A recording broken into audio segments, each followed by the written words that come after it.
আমাদের যে ভূমিকম্পটা হচ্ছে এখানে সবচেয়ে বেশি এফেক্ট হয়েছে। এইখানকার ক্ষয়ক্ষতি কেমন সেটা দেখতে আমরা আসছি। ক্ষয়ক্ষতি তো এক এক বিল্ডিংয়ের এক এক রকম হচ্ছে, কোনোটার বেশি হচ্ছে, কোনোটার কম হচ্ছে। তো এইখানে মূলত আমাদের দুই রকমের বিল্ডিং আছে। একটা হলো আরসিসি ফ্রেম বিল্ডিং আমরা বলি, কংক্রিটের তৈরি, আর কিছু আছে ব্রিকের তৈরি।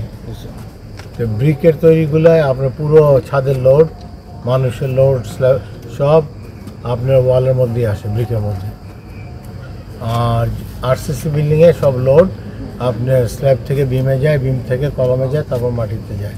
ওইখানে ওয়ালের ফাটল খুব একটা ভয়ের কিছু নাই, কিন্তু আপনার ব্রিক স্ট্রাকচারে ফাটল একটু ভয়েরই। সেই হিসাবে আমাদের সতর্ক থাকতে হবে। হ্যাঁ, এই ব্রিকের বিল্ডিংগুলো কয়েকগুলোতে আমরা দেখলাম বেশ ভালো ক্র্যাক করছে। হ্যাঁ, সেইগুলো আপনারা লোকালি বলছেন যে ছেড়ে দিতে, আমার মনে হয় খুব যুক্তিসঙ্গত বিষয়। হ্যাঁ, আর এখন ধরেন আপনার এগুলোকে আরও ভালোভাবে অ্যাসেস করতে হবে, এগুলোকে রাখা যাবে না আপনার ভেঙে ফেলতে হবে, সেই বিষয়ে আপনার ডিটেল স্টাডি লাগবে। আচ্ছা স্যার, মানে যে আপাতত ঝুঁকিপূর্ণ মনে হচ্ছে, কিন্তু ভূমিকম্প এমন একটা জিনিস, ভূমিকম্প কিন্তু নিজে কোনো ক্ষতি করে না। ভূমিকম্পে ক্ষতি করি আমরা নিজেরাই, আমরা স্ট্রাকচার কনস্ট্রাকশন করি, সেগুলি আমাদের উপর পড়ে আমাদের ক্ষতি করে। তো এই ব্রিক স্ট্রাকচারগুলো যেগুলো আমরা দেখলাম ফাটল, প্রচুর ফাটল, এগুলো অবশ্যই ঝুঁকিপূর্ণ, এটা ধারে কাছে যাওয়া উচিত না।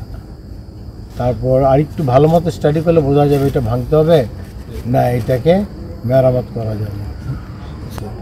হ্যাঁ, ঝুঁকিপূর্ণটা বের করার একটু কঠিন কাজ। অ্যাকচুয়ালি ভূমিকম্প সম্বন্ধে আমরা খুবই কম জানি, এবং ভিতরে ক্ষয়ক্ষতি কী হলো দেখে বোঝা খুব মুশকিল। যেমন আপনার একটা রোগ থাকলে ডাক্তার দেখে বলতে পারে না যে আপনার এই রোগ, তার জন্য আপনার একটু ডিটেল স্টাডি লাগে।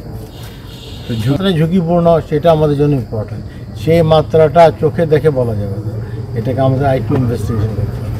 এখন ক্ষতিবোধনের জন্য আসি নাই, আমরা আসছি আমাদের একটু জানার জন্য, মানে ভূমিকে কী হয় আমরা তো জানি না বিশেষ, আর একটু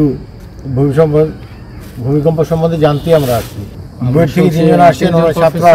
তিনজন স্টুডেন্ট আসছেন, আমাদের লোকালি আমাদের পিডাব্লিউডির ইঞ্জিনিয়ার ওনারা আসছেন, আমাদের আপনাদের ডিসি সাহেব ওনাদেরও কিছু লোকজন আসছেন।